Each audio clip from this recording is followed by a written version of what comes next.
Так, Ислам, сбор закончился. Как пробежка? Последнюю пробежку на этих сборах сделали.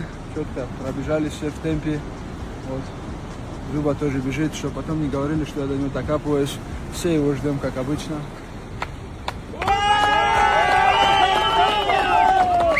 Молодец. Очередной раз сюрприз от него. Подставил всю жизнь. Добегай, темп.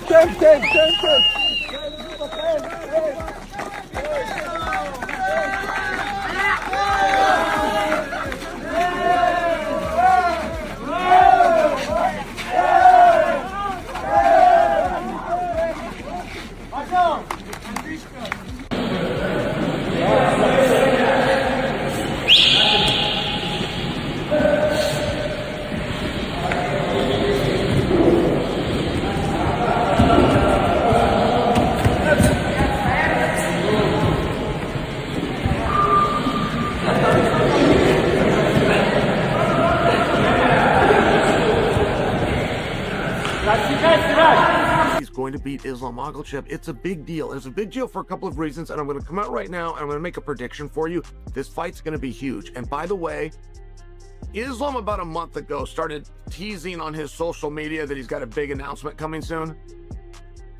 And I took a great joy in being able to inform Islam, no, you don't. There is nothing huge out there for Islam Makhachev.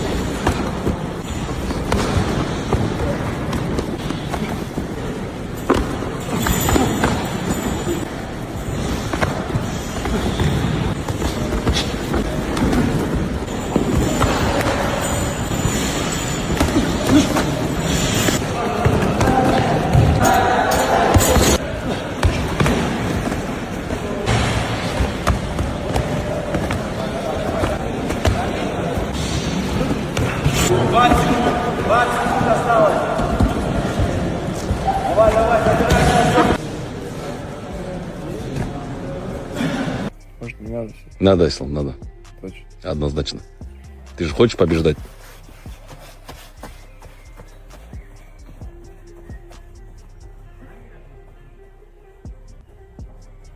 Ian Garry's really good. And sometimes we forget how good he is because we want to not like him because he says things or does things, or when we vilify a fighter, we tend to hang on to that. And we've done that with Ian Garry. Like whatever he did in the past, we tend to hang on to that. And then we also forget about how good he really is. He's got great footwork. He's got a really high IQ for fighting. He doesn't make a lot of mistakes. He's long, he's rangy. He's got a lot of experience now. He's always been getting better. Все равно посреди всей этой тьмы я вижу людей, которые не ломаются. Я вижу людей, которые не сдаются. Morales hasn't beaten anyone in the sport. He said he'd rather fight Kamaru Usman. Kamaru Usman has won 2 fights in the last 10 he's had. He said he'd rather fight Pratchett, a man who I beat. He'd rather fight anybody except me. Now, facts, okay? That is true. Makhachev did want different opponents. He did. However, I know you told your cameraman, I can't prove it! I literally can't prove it! I know this is staged. Seems like the next title fight is going to be Islam and Ian Garry, and if the rumors materialize, it will be at UFC 330 in Philly. Yeah. Are we trying to make a turnaround to get on that card and be on the same card as the title fight? And if it does happen, who do you think wins? Even if they weren't on the card, I don't care who's main event in that card. As long as I'm not injured or anything like that, I obviously not looking past Buckley, not looking past May 9th. I want to be on that card. You know, it's my dream to fight in Philly, especially on a stage as big as this. Because who knows when they're going to come back again? You know, it's been since 2019 was the last time they were here, so I don't know when they'll be back.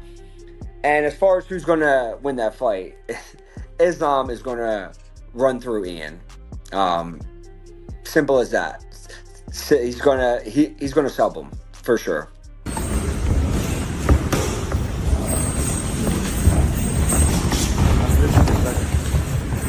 бросать людей, голову туда в сторону и задних не может.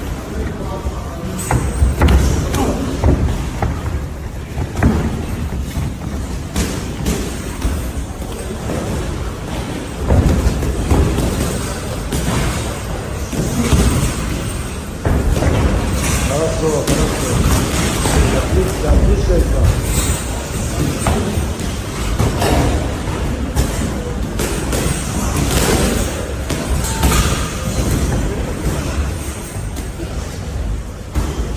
Champions evolve. That is the thing casual fans often miss when they watch a dominant title holder defend their belt repeatedly against elite opposition. They see the wins, they see the dominance. But what they do not always see is the work happening behind closed doors between fights, the quiet refinements, the hours spent addressing the specific details that only the champion and his coaching team can see clearly. Islam Makhachev has always been a fighter who evolves between camps, but what is coming out of his training footage ahead of UFC 330 is not a subtle refinement. It is something that has stopped the combat sports community and forced a genuine conversation about whether the most complete fighter on the planet has somehow found another level entirely. The footage is circulating, people are watching it carefully, and the reaction from those who understand what they are looking at is not the usual pre-fight hype that surrounds a champion's training camp. It is something more serious than that. Analysts, coaches, and former fighters who have studied Islam's game across his entire championship run are noting specific differences in what they are seeing now compared to previous camps. The movement is sharper, the striking combinations are flowing with a speed and precision that feels upgraded rather than simply maintained, and the grappling, which was already the most suffocating system in the sport, appears to have added layers that were not previously visible in competition. To understand why this matters so much in the context of UFC 330, you have to understand the specific challenge that Ian Garry presents and why Islam's coaching staff would have built this entire camp around solving that specific puzzle. Garry is not a standard challenger. He does not fit the template of the opponents Islam has faced and handled during his championship reign. He is longer, rangier, and more comfortable operating at distance than anyone Islam has shared a cage with at this level. His left hand carries genuine finishing power. His footwork actively denies the kind of physical contact that Islam's grappling requires to initiate. In short, Garry represents a stylistic problem that demanded a specific and serious response from the champion's camp. What the training footage suggests is that the response has been thorough. Analysts within the combat sports community have pointed out that the most visible change in Islam's recent sessions is the way he is moving his head and angling his entries when working against striking-heavy partners. This is not accidental. This is a direct response to the specific threat that Garry's timing and counter-striking represent. A champion who studies film, identifies the precise danger in an upcoming matchup, and then visibly implements solutions to that danger in training camp is a champion operating at the highest level of fight preparation. And what the footage is showing the world is that Islam Makhachev is not taking Ian Garry lightly for even a single second. The striking work in particular has drawn significant attention from those who have followed Islam's development closely. His hands have always been functional. They have always been connected to his grappling in ways that created genuine problems for opponents who tried to keep the fight on the feet. But what is being observed in this camp goes beyond functionality. The combinations are faster, the head movement between exchanges is more active, and critically, the way he is setting up his takedown entries off striking sequences appears more deceptive and more varied than what he has shown in recent title defenses. That variation matters enormously against a challenger with Garry's timing, because Garry's defensive instincts are built around reading patterns and punishing predictable forward movement. The less predictable Islam becomes in how he initiates, the harder it becomes for Garry to time the counters that represent his primary path to victory. Several respected voices have noted that training footage, while never a perfect window into a fighter's actual readiness, tells a genuine story when the footage is consistent and the improvements are visible across multiple sessions rather than isolated highlights. What is emerging from Islam's camp ahead of UFC 330 is not a single impressive clip designed for social media consumption. It is a pattern of sharpness and intentionality that suggests a fighter who has identified exactly what this fight demands and has dedicated every hour of preparation to meeting that demand. The grappling sequences visible in the footage add another dimension attention to this conversation. Islam's wrestling has always been his most devastating tool, but the specific ways he is chaining takedown attempts in these sessions show an adaptation that speaks directly to the Garry matchup. Against a long, mobile fighter who will fight the takedown hard and invest significant energy in staying upright, the ability to transition fluidly between entries without resetting becomes critical. What the footage shows is a fighter who is drilling precisely that. The chains are seamless. The transitions from a failed double to a body lock to a trip attempt happen in a single connected flow rather than as separate isolated efforts. That fluidity, when applied against Garry's takedown defense in the actual fight, could be the difference between a championship defense that looks controlled and one that looks dominant. The general sentiment among professionals who have studied this footage carefully is that Islam appears to be entering UFC 330 in the best shape of his championship career. That is a statement that carries enormous implications when you consider what he has already achieved at the top of the sport. A fighter who continues to improve after reaching the summit is a fighter who is redefining what the summit looks like. And right now, based on everything visible from this training camp, Islam Makhachev appears to be pushing that ceiling higher than it has ever been. What makes this particularly significant from a legacy standpoint is the timing. Islam does not need to produce a spectacular performance to remain champion. He needs to win. He has already proven that he can win against elite opposition in a variety of ways and under a variety of circumstances. But there is a version of this fight where a dominant, complete, visually impressive performance against a live, stylistically difficult challenger like Garry does something for his legacy that simply maintaining his belt cannot do. It answers the questions, the ones that have been building in the background of his championship run, about whether there is a specific type of opponent, a specific stylistic combination that could genuinely give him serious problems. A camp that looks like this one, followed by a performance that reflects the preparation visible in it, would close that conversation permanently. Those who follow the sport carefully are not dismissing the significance of what this training footage represents in the broader context of the division, because when a champion of Islam's caliber shows up to a fight camp with this level of visible intensity and this degree of specific preparation for a stylistically unique challenger, it sends a message to every lightweight in the world who is watching. It says that the standard required to compete at this level is being raised even further. It says that the path to the belt runs not just through beating Islam on fight night, but through preparing well enough to solve a version of Islam that keeps getting more complete with every camp. For Ian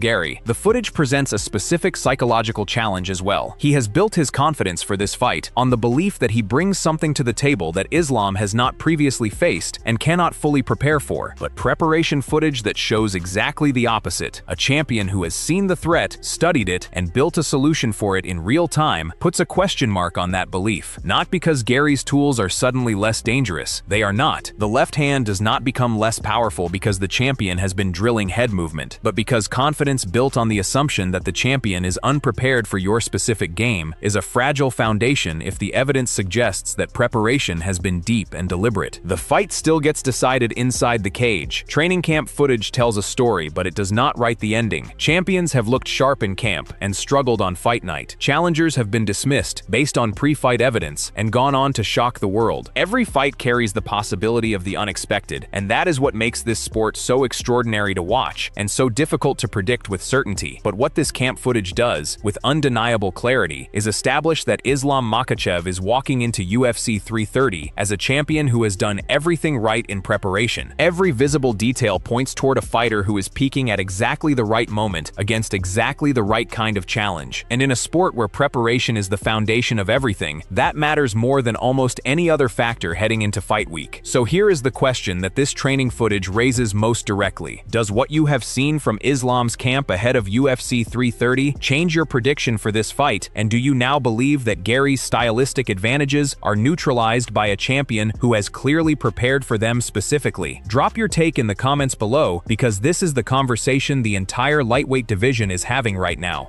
And if you want every training camp development, every expert reaction, and every story that shapes the biggest fights in combat sports covered at this level of detail, subscribe now. This is where serious fight fans come for serious fight content.